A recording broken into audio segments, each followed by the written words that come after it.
వరంగల్ జిల్లా బోడమాణిక్య తండాలో స్రవంతి పిల్లలకు అంత్యక్రియలు జరిగాయి. భర్త ప్రవీణ్ ఇంటి ముందే స్రవంతి మృతదేహాన్ని బంధువులు దహనం చేశారు. ప్రవీణ్ ఇంటి ముందే పిల్లల మృతదేహాలు స్రవంతి బంధువులు ఖననం చేశారు. పోలీసులు అడ్డుకునే ప్రయత్నం చేసినా ప్రవీణ్ ఇంటి ముందు అంత్యక్రియలు నిర్వహించారు. ప్రవీణ్ ఇంటిని కూడా స్రవంతి కుటుంబ సభ్యులు ధ్వంసం చేశారు. స్రవంతి బంధువుల ఆందోళనతో బోడమాణిక్యం తండాలో ఉద్రిక్తత పరిస్థితులు నెలకొన్నాయి.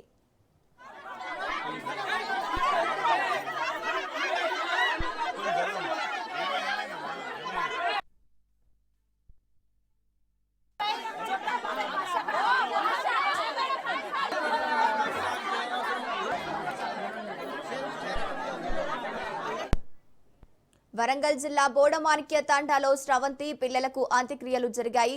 భర్త ప్రవీణ్ ఇంటి ముందే స్రవంతి మృతదేహాలు బంధువులు దహనం చేశారు. ప్రవీణ్ ఇంటి ముందే పిల్లల మృతదేహాలు స్రవంతి బంధువులు ఖననం చేశారు. పోలీసులు అడ్డుకునే ప్రయత్నం చేసినా ప్రవీణ్ ఇంటి ముందు అంత్యక్రియలు నిర్వహించారు.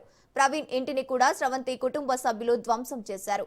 స్రవంతి బంధువుల ఆందోళనతో బోడమాణిక్యం తండాలో ఉద్రిక్తత పరిస్థితులు నెలకొన్నాయి. రైట్, ఇదే అంశానికి సంబంధించి పూర్తి డీటెయిల్స్ మా ప్రతినిధి చంద్రశేఖర్ ఫోన్ ఇన్ ద్వారా అందిస్తారు.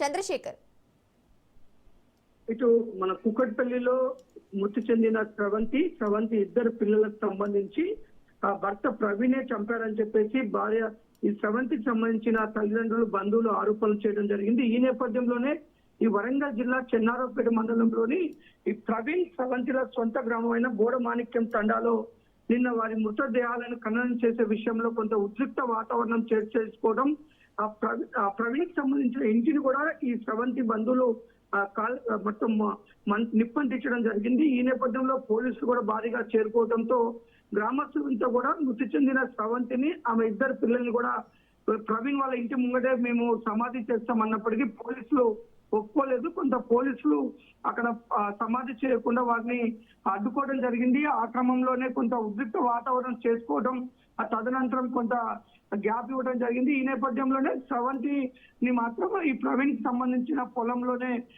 దాన సంస్కారాలు అయితే నిర్వహించారు. కానీ ఊహించని విధంగా నాటకీయ ప్రకారంగా నిన్న అర్ధరాత్రి 12 గంటల సమయంలో బోడ ప్రవీణ్ ఇంటి ముంగటే గుంతలు తీసి వారిద్దరి పిల్లల్ని కూడా అక్కడ సమాధి చేశారు.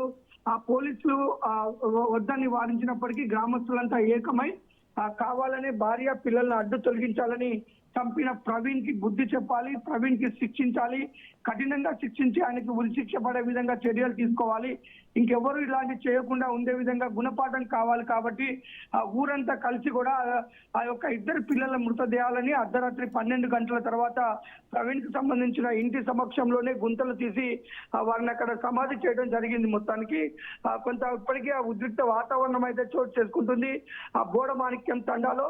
ముఖ్యంగా ప్రవీణ్ కానీ ప్రవీణ్ కుటుంబ సభ్యులకు మాత్రం మేము వదిలిపెట్టేది లేదు. అన్యాయంగా స్రవంతిని ఇద్దరు పిల్లల్ని చంపిన ప్రవీణ్ పై పోలీసులు కఠినంగా చర్యలు తీసుకోవాలని స్రవంతి బంధువులు అయితే పోలీసులు డిమాండ్ చేస్తున్నారు. Thank you Chandrasekhar.